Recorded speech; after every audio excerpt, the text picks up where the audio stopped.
Bismillahirrahmanirrahim. Assalamualaikum warahmatullahi wabarakatuh.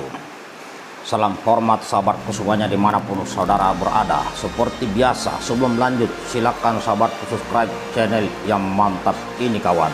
Jangan lupa bagikan videonya nanti. Baik saudaraku, kita sudah ketahui bersama bahwa akhir-akhir ini setelah KKB yang ada di Papua naikkan levelnya menjadi terorisme, otomatis satuan-satuan anti terorisme juga disiapkan untuk menyelesaikan permasalahan yang ada di Papua. Dalam hal ini saya khusus membahas siapa sebenarnya pasukan elit ini ya, yang jarang dipublikasi keberadaannya, yaitu siapakah sebenarnya pasukan elit Denjaka dan bagaimana sepak terjangnya di dunia militer tanah air Indonesia. Ini agar seluruh sahabat rakyat Indonesia cukup mengetahui ya. Detasemen Jala Mangkara atau Denjaka adalah satuan gabungan antara personil Kopaska dan Taifif Korps Marinir TNI Angkatan Laut. Denjaka dikhususkan untuk satuan anti teror walaupun mereka juga bisa dioperasikan di mana saja.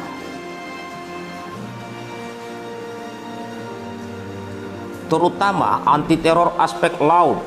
Denjaka dibentuk berdasarkan instruksi Panglima TNI kepada Komandan Korps Marinir nomor ISN 01-P angka Romawi 4-1984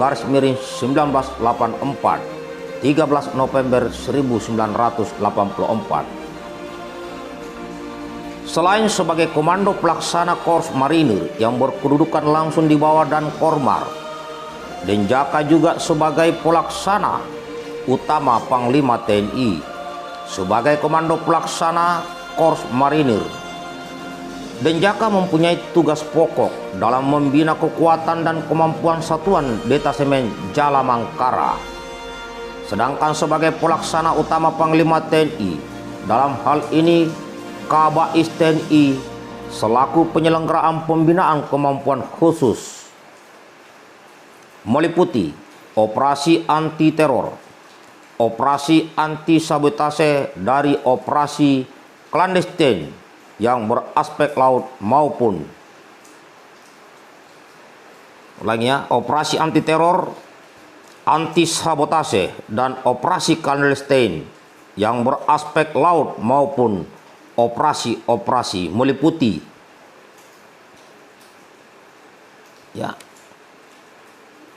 dalam sejarahnya. Pada tanggal 4 November 1982, Kepala Staf Angkatan Laut membentuk organisasi tugas dengan nama Pasukan Khusus Angkatan Laut atau Pasusla. Keberadaan Pasusla didesak oleh kebutuhan akan adanya pasukan khusus TNI Angkatan Laut guna menanggulangi segala bentuk ancaman aspek laut seperti terorisme, sabotase, dan ancaman lainnya. Pada tahap pertama, direkrut 70 personil dari Batalion Intai Amfibi atau Yontaifif dan Komando Pasukan Katak alias Kopaska. Komando dan pengendalian pembinaan di bawah Panglima Armada Barat dengan asistensi Komandan Korps Marinir. Kepala Staf Angkatan Laut bertindak selaku pengendali operasional. Markas ditetapkan di Mako Armabar.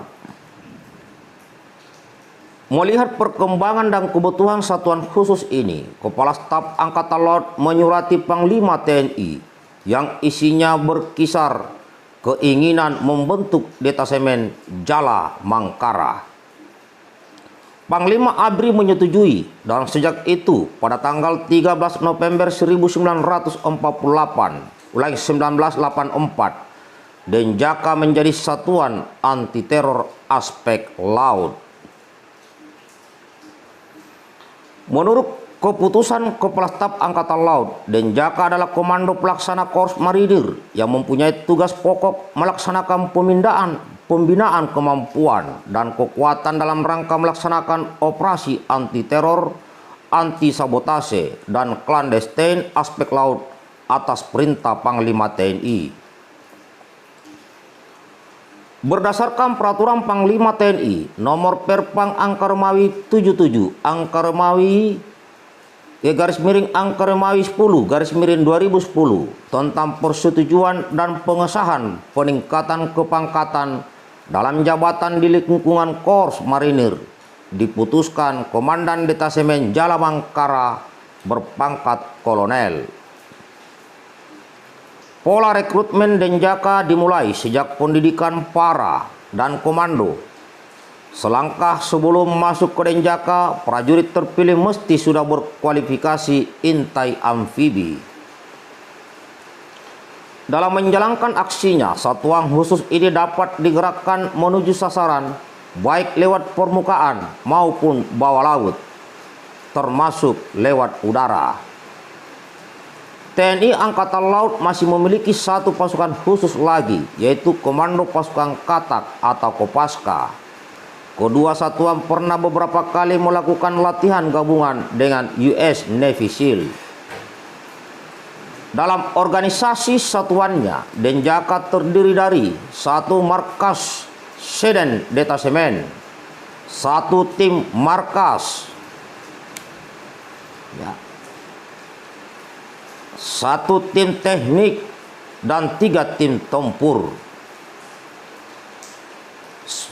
Sebagai unsur pelaksana, prajurit Denjaka dituntut memiliki kesiapan operasional, mobilitas kecepatan, kerahasiaan dan pendadakan yang tertinggi, serta medan operasi yang berupa kapal-kapal, instalasi lepas pantai dan daerah pantai. Di samping itu, juga memiliki keterampilan mendekati sasaran melalui laut, bawah laut, dan vertikal dari udara. Setiap prajurit Denjaka dibekali kursus penanggulangan anti-teror aspek laut yang bermaterikan intelijen, taktik dan teknik anti-teror, dan anti-sabotase, dasar-dasar spesialisasi, serta komando kelautan dan keparaan lanjutan. Inilah sahabatku, kita bangga. Ya, Angkatan Laut terus membina, dan kita ketahui semua bahwa Denjaka ini jarang terpublikasi, memiliki spesialisasi yang sungguh luar biasa, dan tentunya latihan-latihan mereka ini di luar batas-batas kemampuan manusia biasa. Dan kita juga sudah monitor, sudah ada perintah komando bahwa Denjaka merapat ke Papua. Maka silakan KST yang ada di sana, selamat berpesta pora kawan. Saya ingatkan kepada yang saya masih anggap sebagai saudara sesama anak bangsa Indonesia yang sekarang ingin pisah dari NKRI, urungkan niatmu ini kawan. Yang terbaik bagi kalian saat ini adalah segera kembali bergabung ke pangkuan Ibu Pertiwi. Mari kita isi kemerdekaan Republik Indonesia secara bersama-sama dengan bergotong royong. Mari kawan, karena jika engkau tetap berada di dalam hutan ataupun di mana dan terus menginginkan kalian misah dari NKRI, maka kalian akan tanggung akibatnya. Sukses selalu sahabatku, para patriot bangsa Denjaka yang sudah mendapat perintah. Saya pun tidak tahu kapan Denjaka infiltrasi masuk sasaran dan sudah sampai di mana, saya pun tidak tahu. Karena begitu rahasianya gerakan-gerakan mereka. Dan secara umum, Nah, kepada sahabat rekan-rekan TNI Polri yang sedang melaksanakan tugas mulia, tugas negara di Papua, tetap waspada saudara-saudaraku. Jangan lengah sedikit pun. Semoga saudaraku semuanya kembali meninggalkan home base, melaksanakan tugas negara, tugas yang mulia, dan dapat melaksanakan tugas dengan baik, sehingga kembali kesatuan lengkap, utuh, tidak kurang sesuatu apapun. Ini doa kami semua dari rakyat Indonesia. Ini pesan kami. Dan sekali lagi, kita sebagai rakyat Indonesia sangat bangga memiliki patriot-patriot bangsa seperti Denjaka yang memiliki tugas-tugas khusus, tugas-tugas yang strategis. Dan tentunya patriot-patriot bangsa ini, sekali lagi saya katakan, dilatih di luar batas kemampuan manusia biasa. Pesan saya yang terakhir, wahai sahabat-sahabatku, semakin banyak pujian yang engkau dapat dari rakyat. Pesan saya, jangan engkau lengah, jangan merasa bangga dan sombong karena pujian dari rakyat, tetapi jadikan pujian dari rakyat ini sebagai suatu semangat, spirit, motivasi dalam menjalankan tugas, bahwa rakyat Indonesia mencintai kalian semua. Terima kasih sahabatku, tetap semangat, jaga persatuan Indonesia. Merdeka. Salam hormatku buat semuanya. Assalamualaikum warahmatullahi wabarakatuh. Tertanda Mayor Purnawirawan Muhammad Saleh Karaistila, Panglima Besar Komunitas Pembela Tanah Air 1 Komando, YouTuber natural.